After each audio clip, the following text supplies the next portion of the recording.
So again, when you're standing around a horse, most of the time people pet them or pat them or push on them a little bit. All of this, they're used to all of this. They know what we're doing. He's not upset. You know, he's kind of crabby sometimes, but he's not upset. And when you're going to do the energy work with them, you need to make a shift from this familiar kind of touch to the kind of touch that you're going to use to work with the energy field. The kind of touch you're going to use to work with the energy field is a gentle connection with the energy field. It's a touch that has your intention of connecting to the energy. And you'll see a shift in the horse when your intention shifts. It's also a very right-brained, intuitive kind of practice, and it's difficult to talk while you're doing it because you have to keep going into your linear linguistic left brain to talk. So when you're quiet,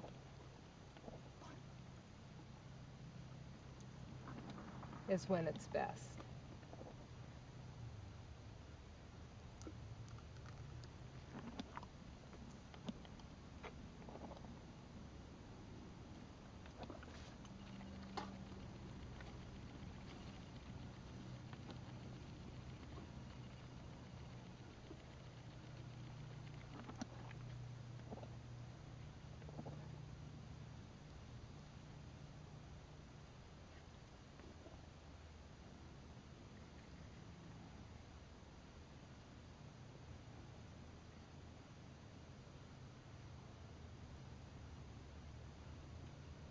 And the more you practice, the more faith the horse will have in your intention to do them good. So just quickly, we'll talk about just finding a point and how you go about that. First you look on your chart, get an indication of where the points are. We'll look for one. This one, we've been using this one, but it's right in the frame of the camera nicely, so we'll go here. So here we go. And you use the listening part of your fingers to find it. You have a 3 or 4 inch margin of error. With acupuncture, the needle needs to be inserted in a very specific place. With acupressure, the access is less of a pinpoint and more of a generalized area. And the odds are that as you look around, your fingers will end up right exactly where they need to be. You can just trust that. The connection you want to make is a light connection with the energy. You don't want to hover over the hair like this and be an annoyance. It's just be like I'm having a mosquito or a fly walking on them. You want to go ahead, find the point, access the energy, and then use a very light touch. It's important that you keep your body soft. You want to keep your pelvis in neutral, knees slightly bent, shoulders relaxed, arms and fingers supple so that you're not poking, but you're quiet. And again, I will emphasize that when you go to a point, find it and listen.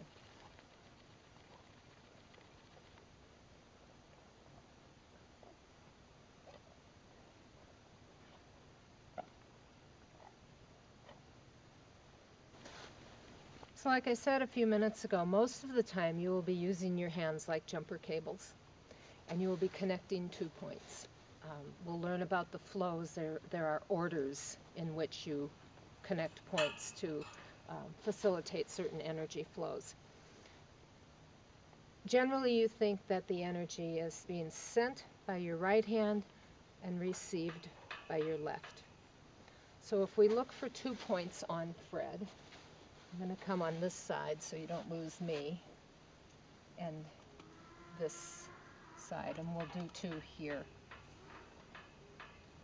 I'm connecting these 2 points like jumper cables, and I'll notice that there's some differences between the 2.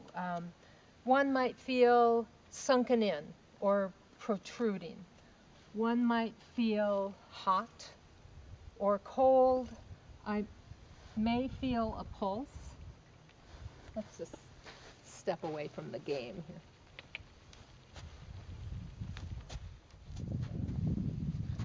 So one may feel sunken in or protruding. One may feel hot or cold. One may feel kind of just stodgy, and the other may feel kind of zingy. What you want to do is just hold gently and listen. It's not important that you do anything at all. You want to keep yourself in a safe place and keep your body relaxed. Remember that you are the facilitator. You are bringing awareness. And you just hang out and wait for things to equalize. You'll just feel a shift.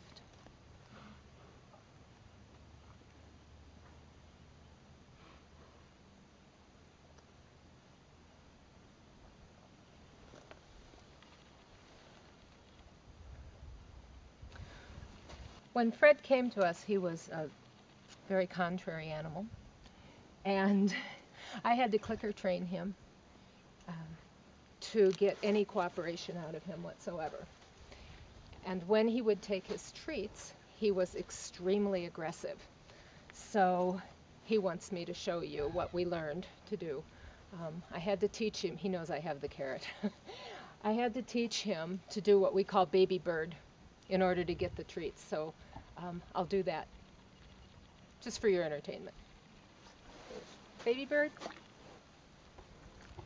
Good place.